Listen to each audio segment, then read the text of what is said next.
You're listening to the Miracles in Meat podcast. I'm Shane Thibodaux, a fourth-generation butcher at one of the oldest meat markets in the world. My great-grandfather started this business by slaughtering one cow or pig at a time and selling the cuts door-to-door on horse and buggy. Today, our products are enjoyed across the globe.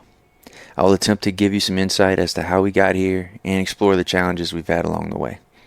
At Bourgeois, our mission is to preserve our heritage generation after generation through legendary Cajun flavors and the development of relationships, not customers. Since 1891, Bourgeois has maintained age-old culinary traditions that fuel the South Louisiana lifestyle. Over the past 133 years, our Cajun products have gained global recognition, and for tens of thousands of folks around the world, the Bourgeois Cajun Lady logo is a symbol of home. Today, the fourth-generation butchers sit at the 9-foot maple block with loyal customers to discuss the adventures, skills, and passions that guide each of their legacies. These conversations will become priceless resources for future generations of any industry. This is our way of maintaining the spirit, purpose, and traditions of our lost arts in a world of change. 133 years, 4 generations. We're just getting started.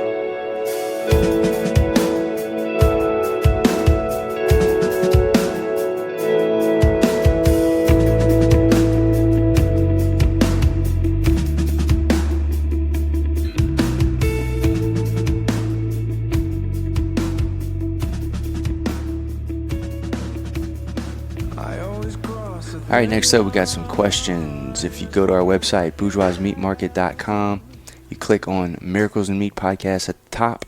That's the page that has all of our podcast episodes. Keep scrolling. You're going to see a form that says submit a question to the podcast. You can submit a question, comment, concern, feedback, something like that. You can even upload an audio file and do a little something like that. We'll either read it or we'll play it on a future episode. So if you didn't know that was there, go check it out. Send us something.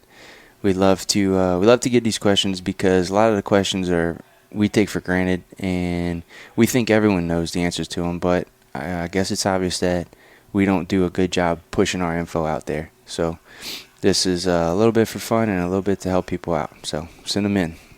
Okay, we're on the Miracles of Meat podcast, and we got good buddy Kerry Thibodaux. Not related to Shane. We're not related. You got you don't have an EAUX. You have an AUX, just like me. So we are related. Yeah. My mama said we couldn't afford to eat. They didn't have E's back then. That was before that. All right, we got Kerry Thibodaux. We're gonna talk a lot about music. Kerry, I just learned, is a third generation musician. At least, yeah. Tell us about that. How do you know that? As far as I can tell. So, my dad played with his dad before, I was around. His dad was Paul Thibodaux. So as far as I know, my dad, I believe, was playing in the bar rooms and when he was 15, 16 years old too. So kind of repeated that, whatever you want to call it. I was doing the same thing. I started playing my first bar. I think I had my 15th birthday at Bellini's in Thibodaux. So Bellini's. Yeah. So where's Bellini's for those who don't know where Bellini's is? That's what is it? St. Mary in Thibodaux. I think it's a Mexican restaurant or store now. Is it La Palma? I don't believe. It's one of them. It's the like Taquiera place. Yeah, that place. Yeah. Yeah, that was the first bar we played in back in high school. And who was part of that gig? Yeah, that was No Exit back in the day. Brian Kramer, Jace Landry, Trey Clemmo, Jordan Fagel, and myself. It's the band we started back in middle school for a talent show at 6th Ward Middle School. See, that's how it was created? Y'all put it together for a talent show? Yeah, pretty much. They had a talent show at school, and everybody was saying, yeah, y'all come be a part, put a little band together, whatever. But y'all were already playing together? No. Y'all were not? Not at all. Nobody even knew how to play an instrument but me. So they just said, I'm in. Let's do it. Yeah, I'm in. I'll teach these guys how to play. Brian sang? Brian did sing. Brian actually wrote a song just for that about some little girls. So it's called When I See You Smile. We actually played it the other day for some reason. That's one song I can't forget. It should be our closer every night. Yeah. It should. So actually, yeah, we practiced that song so much, it's like embedded in my head, I guess, forever. We only played, we practiced that song for like weeks, the one song, because nobody played an instrument. So I taught Fifth grade? I think 6th or 7th grade. How old are you in 6th grade? 12? 13, 14 12, maybe. 14. Probably when we were, yeah. So Brian was like 20? he had a full head of hair on his chest. He had all his grown-up teeth already? Yeah, for sure. So, I taught Jordan how to play 3 little notes on the guitar. Tried to actually, that was Blake Robinson that played keyboard for that talent show. Goes to show you right there. I don't believe that. Yeah, I don't think he's played since. But, Hall of Fame. Yeah, so that was our first show ever. Okay, Brian wrote the song about a girl that he liked. Yeah. And did it work? I don't know. No, probably not. Probably not. Blake probably got the girl. Yeah, I think Blake ended up with the girl in middle school. It's called When I See Your Smile. Man, that's awesome. So if y'all come to the show, just request When I See Your Smile. And what moved on from there? Did you know? You knew before then that you wanted to be a musician. Oh yeah, I always had it in me for sure. I seen the pictures of you like when you were a kid with the plastic guitar strapped around your shoulders. Yeah, like performing in front of the family. So you knew. Yeah, as far as I can remember, always had drums at the house. And I don't think I got my first real guitar until I was probably 11 or 12. But as far as I can remember, I was playing the drums as little as I can remember. I was always interested in drums as a kid. I asked for drums for Christmas every year. And one year I finally got them. Yeah. And I believe it was Christmas at my house. My whole family came. And my cousin, my bass drum was sideways, like sitting on the head. My cousin jumped off my bed into the bass drum. So that was the end of my drum set. So I switched to guitar. Yeah, I made that mistake this past Christmas. I got both of our sons each a drum set. Ooh. And that was a terrible mistake. Like a real drum set? Yeah, like a little kid set, but yeah, acoustic, 2 real little kid drum sets. And it was a mistake. Yeah, let them make their own. Yeah, I find my son JJ. He's beating all over everything. Doing all the things I did, and my mom's like, "Yeah, you better not tell him nothing, because that was you." But it's so aggravating. So growing up as a kid, you had instruments in the house? Oh yeah, everything, like pianos and guitars and drums and everything. Because you can play everything. I know that you can play a piano, a drum set, a kazoo. I don't know about the kazoo. A tad bit of piano maybe, but and even piano. I feel like I memorized like 3 or 4 songs about 15 years ago, and that's the only songs I still know to this day. Yeah. But mostly guitars and drums at the house growing up. Drums is definitely my preferred instrument. And actually, most people wouldn't know that. Yeah. Right? No, I don't think so. I think people think I like to sing. People think you like to sing and play guitar. Yeah, but actually, I feel like I have to sing by default. But if I could choose, man, I just enjoy playing drums in the back, chilling, and drums is my passion. Really? I'd say, yeah. Do you like writing? Do you? I don't know. How does it work when you write for drums? How do you write a percussion line? I mean, depends who you ask, I guess. Is it something you sit down and you just do it and you feel it, or is it something you like plan in your head before you even do it? Oh man, for me, I'd say probably no planning involved. Just go sit down and see what comes out, I guess. So the drummer's like the laziest person in the band. I don't know. I think they do the most work, personally. But yeah, especially if you singing and drumming is at the same time is a lot of work for sure. It's pretty tiring. So you're doing that too. You're drumming with a mic. Yeah, that's what I've been doing with Kerry Thibodaux Band recently. Is playing drums and singing. That seems hard. Yeah, it's It's pretty natural, I guess, for the most part. But every now and then I just have a little, I guess for lack of a better word, a brain fart. And it's like, man, I don't know what I'm about to do. And I just stop playing. It's like my brain just shuts off for a second. But for the most part, it's not too bad. I guess it comes pretty natural. It took me, I played guitar since I was about 12, and I like to sing at a pretty young age. I'd sing country. And I remember when I first introduced trying to sing and play, that was that took me probably 2 years of like trying. Yeah.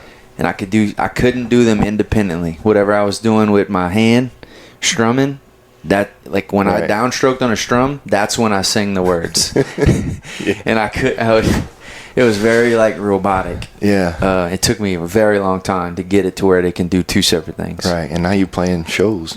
Yeah, now I play shows at Supermore Point every June. A few years. Every June I head down to Supermore Point, play a little gig. Nice. We have to get you to come sing some songs with us soon, man. Yeah, dude. It's been a while. Right now, so I have 2 guitars. I keep them on my wall. One's really out of tune and like the strings are kind of rusty. The other one is same thing. Very rusty. Out of tune, but I just retune it every time I play. Right, once a year. And I'll grab it when no one's in the house. I'll play the song that I'm working on at that point. I hate how it sounds because I'm usually sick or I'm congested. And I just can't hit anything I'm trying to hit, and I hang it back up. And a week later, I try again. Yeah. And the only time I start thinking that it's okay is if I do that 5-6 days in a row, and then I'll be like, all right, I kind of like how this sounds. Yeah. You know. I don't think people know that about you, how good of a singer you are. So, just so that people know. I don't think people Shane know Thibodaux's how phenomenal. many times I've grabbed the guitar and just sang by myself. Yeah. Got me through some tough times. Yeah, absolutely. Music can do that. Music's great. Country music's the best. Yeah. Man, Who taught you to like sad country songs? I didn't even know that. Man, I love sad country songs for sure. What is it about a sad country song? I don't know, man. I could be in the happiest place in my life, and sad country song comes on. Man, it's just so good. I don't know. Oh man, we had a time of our life where me and you was just on that sad country. We went to Nashville. Oh yeah, and we were sadder. We were yelling at the guys, sadder. Sadder, I want to cry. Oh man, that steel guitar will do it to you. Man, Nashville is a place like no other if you're into music. Yeah. If you haven't been to Nashville and you like music, you have to go to Nashville. I'm ready to go back, man. For sure. I'd be up for that. I'd be up for a little weekend trip. Absolutely. Okay, so your grandpa played in some bars. He was underage. Yeah. Playing in bars. Yeah, for sure. And then your dad did the same. Yeah. I mean, I don't know if they had an age limit back then. I think anybody can go to the bar, but... Where was your dad playing? Do you know? Oh, man. What'd they call it? Your papa was from Chagbay. They're from Thibodaux. Thibodaux? Yeah. What'd they call that place? The Double J, they always call it, is where I think they played a lot of their gigs or something like that. Back in the day.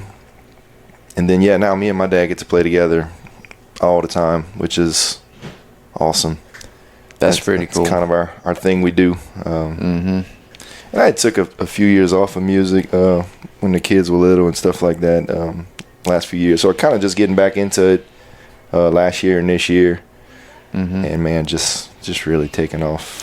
So, all right, back to No Exit. Yeah. Wait.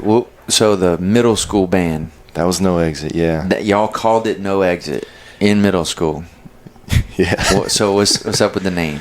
Okay. We had that talent show coming up, and they needed a name, So I remember me, Jordan, Brian, Trey. I think we all rode the same bus, and we was on the way home from school on the bus, and trying to come up with a name, and I think somebody saw the emergency exit, honestly, and they were like, "No, that sounds stupid, emergency exit." And we're like, "How about No Exit? That sounds so cool." I think that's the whole story. That's pretty cool. Pretty terrible. I never knew that. Yeah, I think that's where that came from. And yeah, we ended up playing a good long time all through high school, college. Same guys? Yeah, so minus Blake. Minus Blake Robinson. What was he doing? I don't know, probably roping cattle or something. Yeah, so we didn't play, I think, a year after that talent show. We didn't do anything. We kind of just learned that one song for that, and we didn't play for a while. And then Jordan's girlfriend was having a birthday party like a year later. So this would have been, I think, maybe the summer before we started high school, maybe, possibly. Mm-hmm. And she was having a birthday party. She said, y'all should get that band back together that y'all had. And we're like, all right, well, let's try it out. And then that's when we invited Jace Lander to come play guitar with us, and we kicked old Blake Robinson to the curb. Sorry, Blake. Yeah, I love you, Blake. And man, we learned about probably 6 or 7 songs straight, Green Day and Blink-182. Y'all had your own gear? We was borrowing some gear from one of my brother's friends, Jacob Hebert. Had to get like amps and speakers and everything? Yeah, we had all the little Fender Squire $100 amps, all the cheap first act stuff, probably. Yeah, we had all of that. Yeah, we learned like 6 or 7 punk rock songs, Green Day. And so we had probably 30 minutes worth of music, but we probably played a 4-hour show. We played the same songs about 5 or 6 times each because that's all we knew. And that's awesome. And then after that, I think we went from there, and maybe a couple weeks or a month later, we ended up playing at Mochaccino's coffee shop. We started playing at the coffee shops because it's the only place we can play. And then high school, we ventured out to the skating rink. I don't know if you was there back in the day. That's your neck of the woods. Huh? I don't remember bands playing. I just remember DJ. We were there every freaking weekend. Yeah. Talking about Trevor. Yeah. I don't really remember. Where would y'all set up? They had... Because I don't remember bands playing. Somewhere on the carpet. I mean, they had a little... we actually set up on the rink one time, like in front of the DJ booth. Okay. Yeah, I'm seeing some pictures of that. Dang, that's cool. You might be in the crowd. I'm sure. Probably foot racing. But yeah, we started playing the skating rink, and then I think from there we ended up somehow getting into Bellini's, the bar. And y'all were getting paid? Yes, I remember the Mochaccino's the first time we got paid. Well, we didn't even get paid. We just got tips, but yeah, I remember that in high school. I think we made like $300 in tips, and we had like 300 ones, but yeah, and we were pumped, and I think we was hooked ever since. Dang. So no exit, and then when did Drunk Punch Ponies come around, and how did that evolve into that? No Exit was kind of fizzing out. Jace was guitar player, was going to be a doctor, and Jordan and Brian were going to be nurses at the time, so they kind of had a lot going on. And I was really the only one that couldn't give it up, ready to keep on going, keep on trucking. So it was actually my brother that had called me, texted me, whatever, and he was like, man, I'm ready to start playing again. Nobody's playing country music around here. Let's do a country band. You're going to play guitar and sing. And that's kind of how that started, honestly, because I was, played drums up to that point. Played drums with No Exit. He was like, you're going to sing. I'm going to play drums. You're going to sing and play country. I was like, who's better at drums? All right. We going to move on. Next question. Is he a good singer, too? Can he sing? He sings. Brother. Dude, I don't think I met your brother. Yeah. I don't know that. He's probably been here. Bald guy. Man. Guess I need to meet him. I'll introduce you. Yeah, he's playing with he's actually playing with JP now. JP Bourgeois. Okay. Yep. So I see him around every now and then. Yeah, so he called. He said, "Man, let's start a country band." Nobody's doing country around here at the time, and that's how Drunk Punch Pony started. For a while, it was me, him, and Trey Clem on the bass, and we did a little 3-piece for a while before we asked Dylan Delot to come play guitar with us, which was a good move because I'm not the best guitar player. And I was trying to hold it down, but Dylan helped us out tremendously there. And man, we had a lot of fun with Drunk Punch Ponies. We played a lot of shows right there at the old Ice House. We used to pack that place all the time. So I watched y'all play at the Ice House one time, and I don't know what it was for.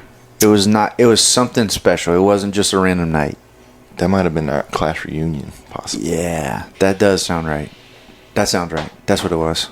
I don't even remember what band that was, but that was the time we was doing No Exit and Drunk Punch Ponies for like a few months, both of them. So it was kind of back and forth. Y'all sang a very funny song, I remember. It was one y'all wrote a long time ago. Oh, God. We're not going to go there either. I do remember laughing. Yeah, we had a couple nights at Jordan's old camp back in the swamp where we wrote some pretty terrible songs. You should have stayed in the swamp. Do you practice at home, or do you get your practice in playing? Yeah, shows? We don't practice too much anymore. We don't really have time. But you don't grab your guitar at home and like mess around. No, I wish I could more, but not really. Unless we got a big show coming up, we'll do something. We'll get together. And like lately we've been playing with so many people. Have been playing with so many people. Like everybody's playing in every band. Everybody's sitting in with everybody. So it's like feels like lately every week you got some kind of new set list or songs to figure out. So I mean, really just listening to them a lot whenever I can. And that's the thing about drums for me, man. I just really can just listen to a song a few times on the radio, be pretty much good to go. It seems like drums is less stressful. For me, yeah. Yeah? For me. It's gotta be. Yeah, it's definitely more natural to me. If I'm playing guitar for a show, I kind of stress out a little bit, but because you can hear imperfections in a singer or a guitarist. Yeah, you could hear it right away. The drummer, I feel like you get a little slack. You can mess up. So? I feel like you can mess up for a little while and people are okay with it. You just don't know what you're listening for. If I mess up just slightly on a vocal, it'll paralyze me, and I feel like I need to stop and say, I feel like I need to restart the whole song. I'm sorry. So you feel like the drummer's what happened? You feel like the drummer's the least important? Yeah. Dang. But I could go to Nashville and watch guys on acoustic, right, with no amp, no mic, no nothing. I could just watch that for hours. Yeah, I know you. Yeah, back to Nashville, man. I know you wanted to touch on Toby Keith, man. Yeah, no, I had a question. This is actually a question for Blake. We had a Toby Keith party at your house. We did. Back in the early 2020s, maybe. Something like that. 119. Yeah, something like that. I think that was my birthday party. Pre-COVID. Yep. We had a Toby Keith party, and we all dressed up like Toby Keith. We only played Toby Keith, and we did that. Right. But who dressed up like Toby Keith better, me or Blake? Oh man, I think you nailed it for sure. Man, we just dogging on Blake today, but wait, say it again. I think that was Shane Thibodaux that looked like a better Toby Keith. Okay, just making sure I got that. All right, we good. All right, No. I do agree. I'm unbiasedly agreeing with that. No, it was a fun party, man. A lot of people weren't they were over the Toby Keith by the end of the night, but yeah, I don't know. Not us. No, it only grew my love. Yeah, Toby Keith's definitely probably on my Mount Rushmore of country music singers, but he gets a bad rap. But I saw him live, Me too. I saw him in Korea. What? Yeah, he came play. He did a bunch of for the troops. USO. Yeah. Oh, sweet. He came play, and we got invited to an army base, and they said it was very last minute. Like, we were at the army base. No one told us Toby Keith was playing. Oh. And they're like, oh, by the way, Toby Keith's playing if y'all want to go watch. And we're like, okay. Of course. So we go into this gym, and you open the gym doors, and you step inside, and the door closes behind your back. And that's where we had to stand. Come on. And he was way at the other side. Dang. But pretty cool. That's awesome. Yeah, I seen him. This is how much I love Toby Keith. So I had just trying to one up me. Yeah. I mean, I went all the way to Korea to watch him. I went to Lake Charles. I signed up for Marine Corps just to watch him play in Korea. I appreciate that. Appreciate your service. Did it all for Toby. But yeah, so I had 2 tickets to see Toby Keith, and literally nobody. I couldn't get anybody to come with me. I tried to get anybody to come with me to Toby Keith, and I couldn't give it away. Damn. So I went to Lake Charles by myself and watched Toby Keith. And that's probably the most fun you could have by yourself, for sure. God, that's like in Toby Keith. Rest in peace. Damn. Hate to see it. All right, so you started, or your brother started Drunk Punch Ponies, let's say that. Yeah, pretty much. He recruited you. Yep. And how long did that run for? So we probably went from like 2012 to 2016, I believe, 4 or 5 years, something like that. Playing all, Thibodaux and down the bayou a lot, and La Rose and L'Esprit, Galeana. That was our 2 places. Ice House and L'Esprit. That was our 2 money makers. And then we started getting into Grand Isle. We played a lot of shows in Grand Isle, and we was just the country music party band for sure. I don't know if we sounded good ever, but the people came and had a blast, so it was fun. And and then that kind of fizzled out about 2016. just people getting busy? Yeah, pretty much. My brother was kind of ready to quit again, I guess, and pretty much. I think Trey had enough at the time, and I was still the only one wanting to play, pretty much, which is how Kerry Thibodaux Band came to be. I was like, man, if I'm only be the one that ever wants to keep on going forever, I'm tired of naming bands because it's, So, Kerry Thibodaux Band, how did that change from Drunk Punch Ponies? What changed? So, you started singing and playing. Yeah, well, I was singing with Drunk Punch Ponies too, but there was a time after Drunk Punch Ponies where like I couldn't find nobody to play with really. So that year I did a lot of acoustic shows by myself, or me and my dad, 2-piece acoustic shows. That was around COVID time, right? Probably so, yeah. Right? Because I don't know. I have think no sense so. of time, but that's around the time that we did the Boudin song. it is. So that It was is. 6 years ago. That would have been 19. That makes sense. So that Drunk Punch Ponies, that kind of fizzled out. I was kind of by myself, trying to figure out what I want to do. And Dylan was working overseas a lot at the time, so I didn't really have my guitar player around. That's before I met Matt Revere that came play piano with us. So I was doing a lot of stuff acoustic by myself, and that's kind of when I started trying to write a few songs. A lot of which probably pretty terrible, but I did. And I always had a goal of just kind of making one album, I guess, if you will. Did your dad have one? I don't think Your dad so. ever wrote music? No, I don't believe. Not as far Brother? as I know. No. Mostly all covers. So I always wanted to put some songs together, so I tried really hard to write some stuff. And I went to Persian Wells in Homa and just, I think I recorded maybe 10, 12 songs that I wrote just on acoustic, just playing acoustic by myself. And I put those songs out into the world. And then after listening to that, I was like, man, I really want to put a song together with a full band and record something with a full band, not just acoustic. And that's when the Boudin song came to be. So this thing says 2018. Golly, I don't know. The video looks like it was 2018. So it says original 2018 Swamp Pop Jam by Kerry Thibodaux, featuring Jason Parfait and Ian Smith of the 504 Horns. Yeah, them boys are good. Dude, the Horns. Them boys are good. What made you think of that? Yeah, I think just having that whole acoustic CD, being super acoustic and boring, I was like, man, I want a full-on band for this. My first song I ever recorded is like super, full band. And I was like, man, this the bad thing about that is this, we'll never be able to play this live, like the recording, basically. It's never going to sound this good again. Yeah.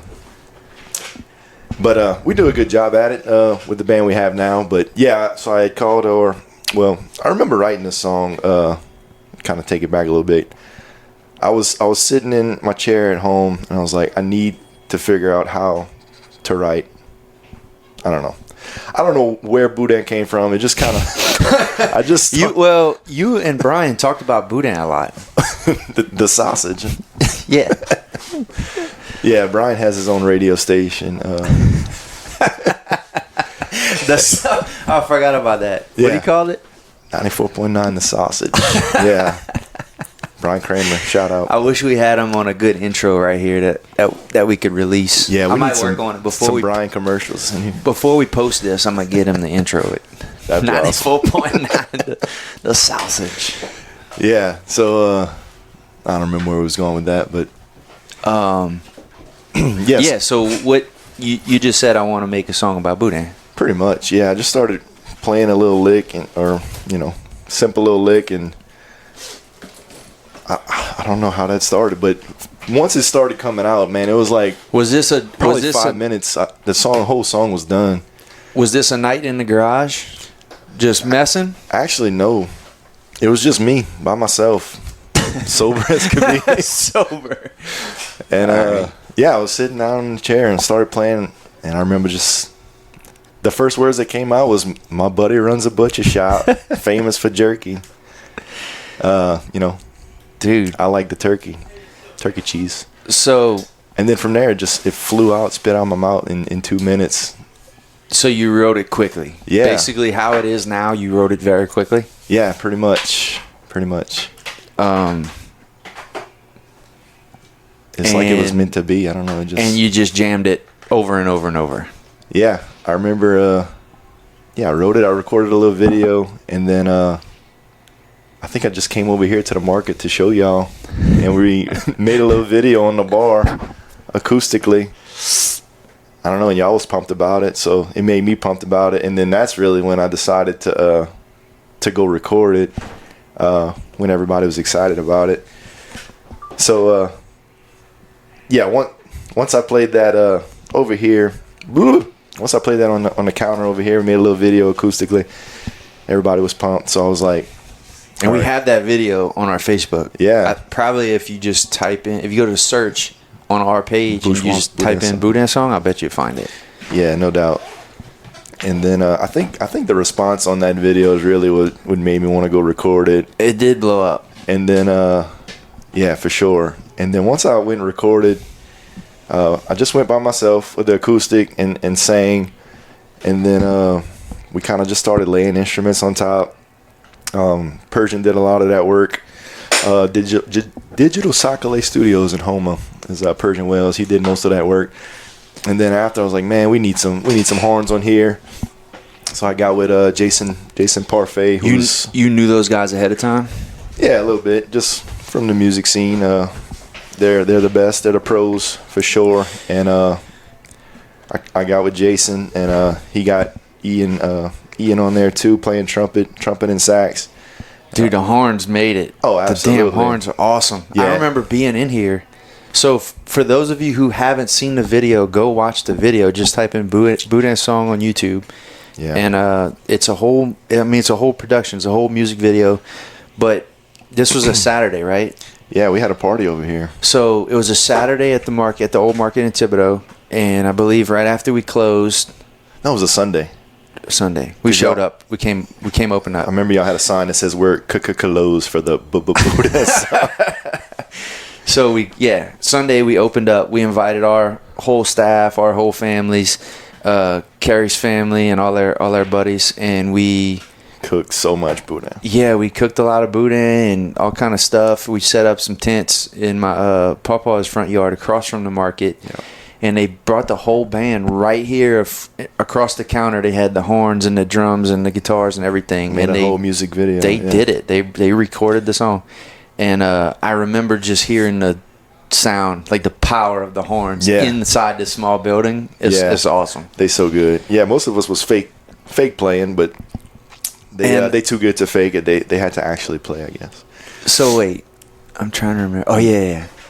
At the end of the video, Sean pulls up on the moped. Rest in peace, moped. With the bundle of Boudin hanging. 2 bundles of Boudin. Yeah, that's everybody's favorite part. That's awesome. Everybody at my work just realized, because Sean works with us now, and they just realized that that's Sean in the video. So, yeah, we was talking about that moped the other day.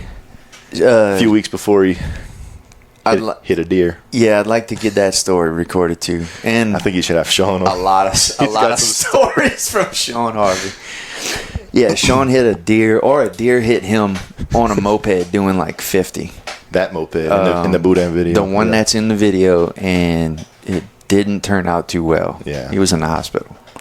Yeah. But man, yeah, Sean's got an incredible amount of stories. Some can be told. Some would get him arrested. Some would get me arrested. Yeah, no doubt.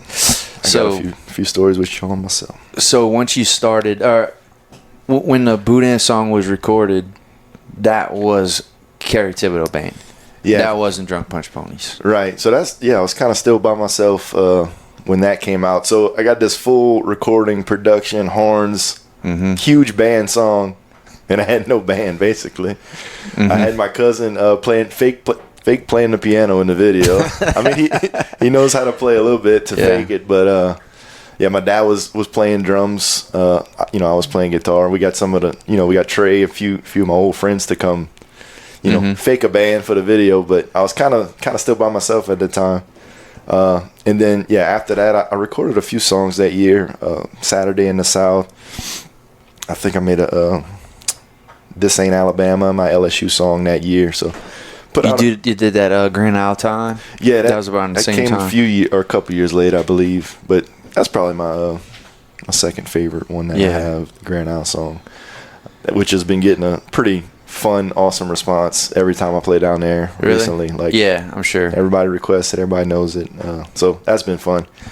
But yeah, I mean, I think later that year of the Boudin song, we kind of, Dylan came back from working, and that's when that summer I met Matt Revere, who plays piano. So he started playing with us.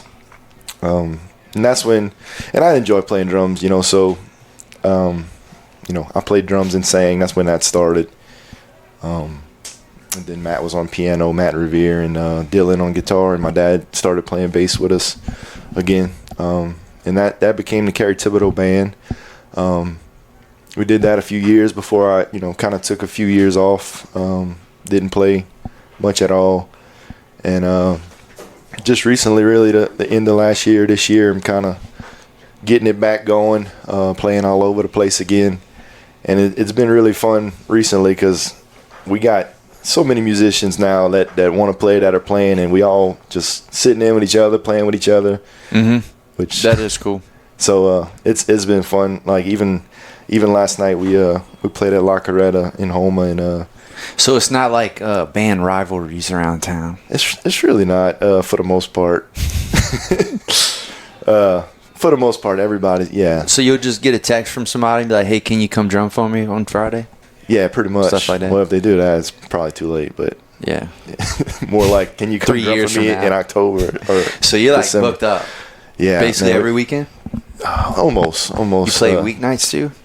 Some Thursdays, some Sundays, but mostly Thursday to Sunday. But where's your favorite place to play right now? Ooh, right now, I mean, La Casa and Thibodaux is the closest to home, so that's been super fun. All the family and friends go there. Anywhere in Grand Isle is fun in the summer. Coco Marina has been so fun. I went to the marina recently. It's the awesome. restaurant. They put a lot into that. Put a lot of work. So yeah, the 4th of July is coming up. We got actually 3 shows for the 4th of July. We're going to be playing Thursday, Friday, and Saturday over there at Coco. Yeah. Where do you set up? Is it underneath? Is it on the bottom deck? Yeah, I think so. So Thursday, we just doing, me and my dad going to play an acoustic show upstairs inside, and then Friday, another band I'm playing with now a good bit is Good Company. We're going to be playing Friday on the big stage downstairs, and then Saturday, Kerry Thibodaux Band's playing on the big stage downstairs. But they got bands all weekend. It's going to be an awesome event. And we got a lot that weekend. That Friday, we actually playing at Coco Marina in the afternoon, and then we driving to Grand Isle to play at the Hurricane Hole that night. So that's going to be a busy weekend, but super fun. Anywhere on the water is fun to play. Something about water, man. I don't know. Something about it. Just setting up right in front of it is so much fun. Yeah, Wakeside Deck is a pretty cool place. Oh, yeah. You get that sunset in the back. Yeah, it's beautiful. That's hard to beat. Yeah, that's absolutely. really hard to beat. I'm actually playing there next Friday with Harley Talbot, who I don't think I ever played with. So that goes to show you there too. To like actually playing together. Yeah. So Harley does a little trio every now and then, 3-piece. So I'm gonna go play drums with Harley Talbot. So that's gonna be fun. Just keeping it interesting. So this is funny. I heard some music outside at my house the other day. Live music. I knew it was live music, and I'm listening to it, and I'm like, "That's Russ." Yeah. And I'm listening, and I was like, "Is someone playing Russ really loud on the radio?" I'm like, "No, that's Russ jamming outside. I hear Jeremy? him. Yeah. I hear him jamming outside." So I walk all the way to my back fence, and I look over the fence. I look through the fence, and Russ is just standing right there, and he's jamming. Yeah, no. For the neighbor behind me, it was like middle of the day. They were having a pool party or something. Oh, nice. But Russ was right here by my fence. I never told him, so I'm telling him right now. That was me behind you. Yeah, I played with Russ the other day too. Russ does a lot of stuff by himself too, so we had a good time. I know he doesn't really get to play with anybody else too often, so I went and played the Cajon box. That's cool. See, I like that. Yeah. I like an acoustic and then a little box. Man, hurt your fingers though. Some little. Yeah, tambourine. Somebody got some little.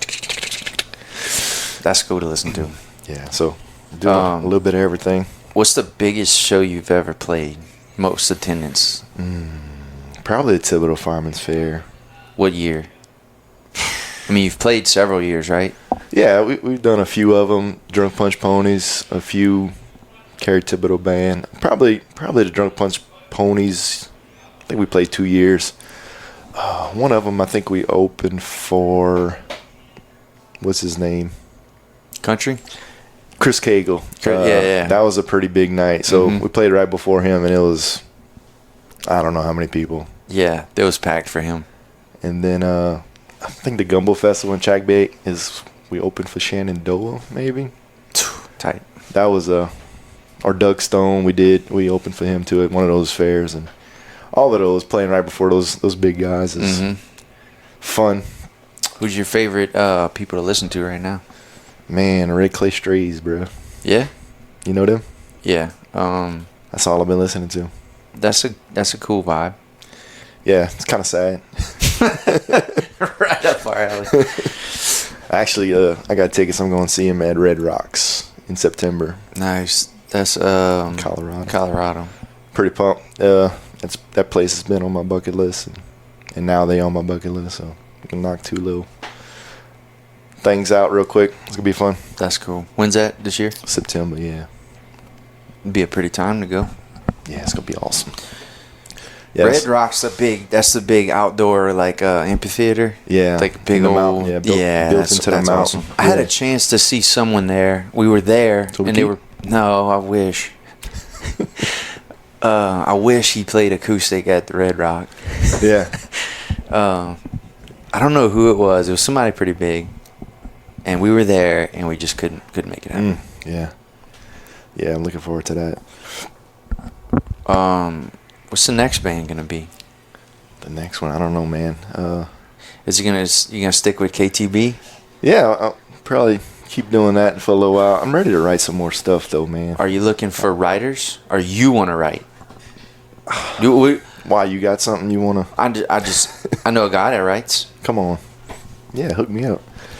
I wish I could write. I don't know. Writing's hard. It's hard, man. Very hard. Yeah, I mean, it's hard to write something and then say, "Okay, everyone, here's the best thing I got. Right. Here you go." Yeah. Because it's like you have to love it. If you don't love it, you're not gonna like what other people. I probably got about 50, parts and pieces of stuff.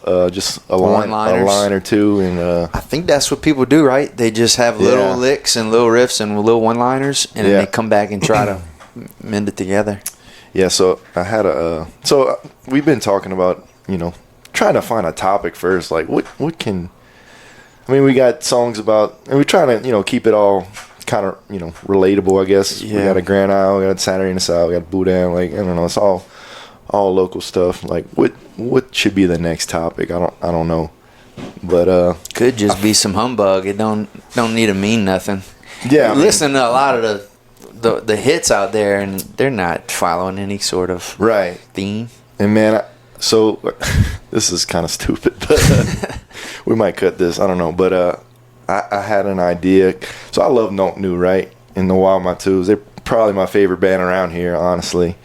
But man, just the stupid stuff they come up with is so awesome. That's what I want to do. That's your vibe. Yeah, I just for whatever reason, and I really been wanting to do a song with them, like Kerry or No New featuring Kerry, whatever, just a little collab. So I had this idea because every time I go to Grand Isle down the bayou, I see the sign, fat females, and I think that's just the perfect. that's the perfect song. Or that's what you want to call it. I think that's the next song. All right. I don't know. I think it's very New, and I don't know. I want to do a collaboration. Just throwing it out there. I already talked to him. All right, Philip, you got 3 weeks to reply. 3 business weeks to reply. we already talking about it. But yeah, we need to get together in a room and finish. I already kind of started. It needs to be in a camp. It does. Yeah. That's the only real way to get something done. Yeah. So coming soon. Note New KTB. Fat females. It's about crabs. Kinda. Partially. That's awesome. Yeah. All right, where are you working right now? At Danos. Across the street, man. And you do like some IT magic on computers. Yeah. And I only know this because you've helped me with something before. Yeah, like a printer or something. Yeah, I couldn't set up my printer or something. Probably. I needed like top tier expert help. Yeah, I'm a network administrator at Danos during the day. And then you're also part of the foundation. Yeah, Danos Foundation, man. I was the communications chairperson for the foundation for a little while, and now I'm kind of doing the fundraising and events portion of it. But yeah, I just love everything Danos is doing for the community and for their employees, and I love that I get to be a part of that for sure. They're doing a lot of good things over there. And it helps that y'all are right across the street from the market, and y'all can come get burgers, bacon cheeseburgers for lunch every day. Yeah, man, people's always bringing us some good stuff. We don't even have to walk across the street. People's always delivering us some stuff. Yeah. But yeah, Danos is great company. They do a lot in the community, and just happy to be a part of that for sure. Good deal. All right, so the next thing is going to be a song with Note New. Yeah, I think that's going to come. But I also want that needs to happen. Yeah, I want to do another song, just KTB too. Are you do you handle your own? I don't know. Do you do like marketing for the band? Yeah, I do. I do all that. Social media or other things too? I mean, mostly social media. Yeah. It's free and easy. And, how do people book you? Call you? Yeah, shoot us. Call me, text me. Well, I don't know if I want to throw my number out there, but yeah, Facebook, Kerry Thibodaux Band on Facebook. Shoot us a message to book something. Probably have to be next year. But what if somebody was getting married like in the Keys and they wanted to fly you out, your whole band out there? That would be fine. They could do that? Yeah. No problem. Absolutely. We'll do that right now. We'll probably cancel a show or two to make that happen. That'd be cool. I know some people getting married and all. Come on, man. For real? I never know when to take you serious. Yeah, call me. Well, that's good. Wait, I think I just caught it. Are you constantly getting requests that you don't want to do? Or you want to do everything? What you mean, like somebody says, "Can you come play? Can you come play at my whatever?" Sometimes you're like, "Oh God." Oh, absolutely. Really? Yeah. I mean, I've done the bar scene, a while, and those 10 p.m. to 2 a.m. shows is That's rough. not where it's at for me right now. Do you drink while you play? Like you drink a beer? Maybe one or two. Try not to. Does it help? It does.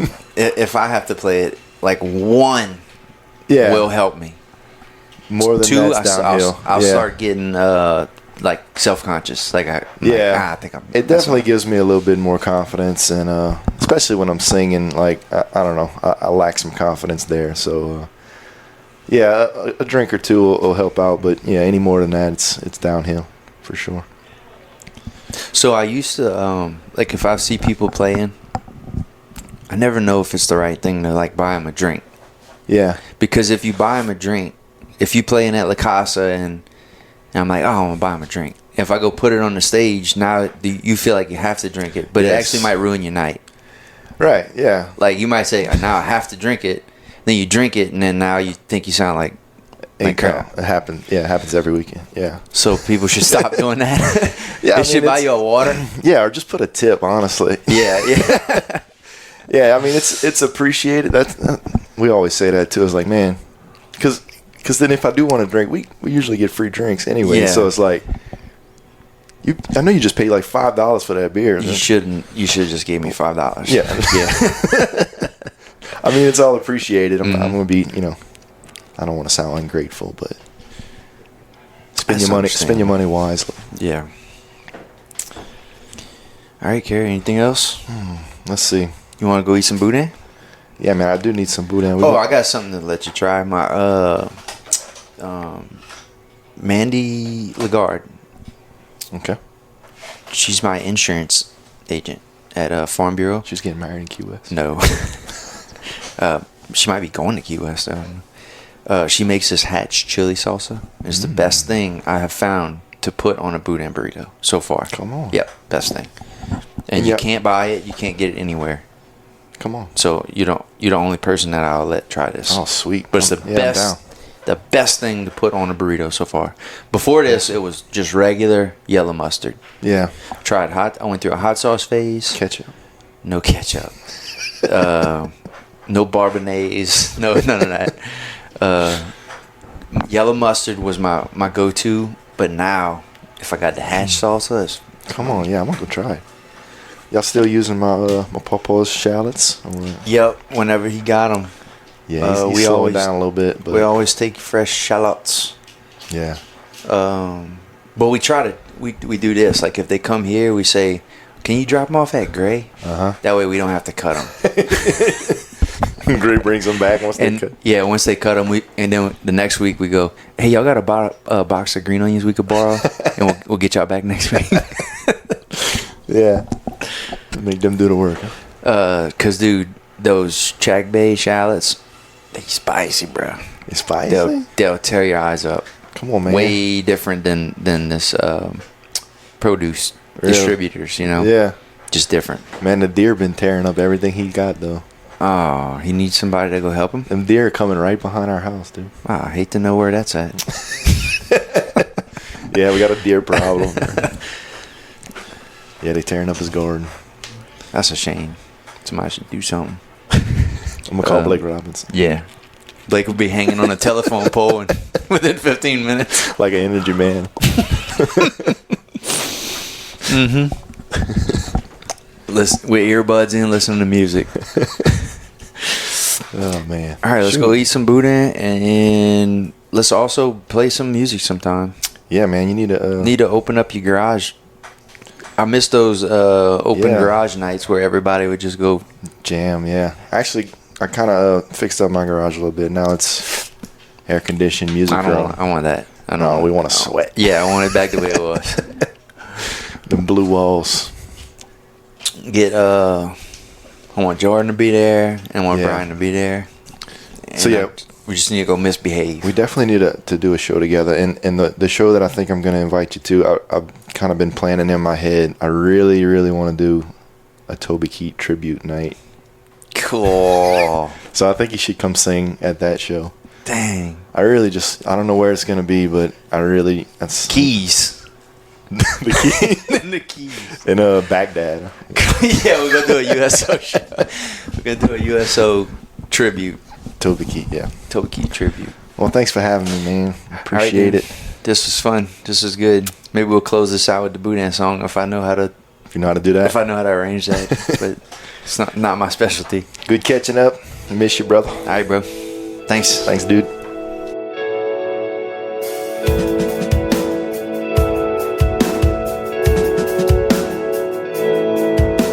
All right, that's it for this episode of the Miracles of Meat podcast. We ask that you share it with at least one person in your life that you think needs to hear it. If you got a little something from it, you got some little goose pimples, or it just gave you some feel goods, send it to someone else. Let them feel that too. And if you loved it, please leave us a 5-star review. That'll really help out. And if you only loved it like 4 stars worth, please do not leave a review. Same thing with the 1 through 3. Not interested in any of those, only 5 stars.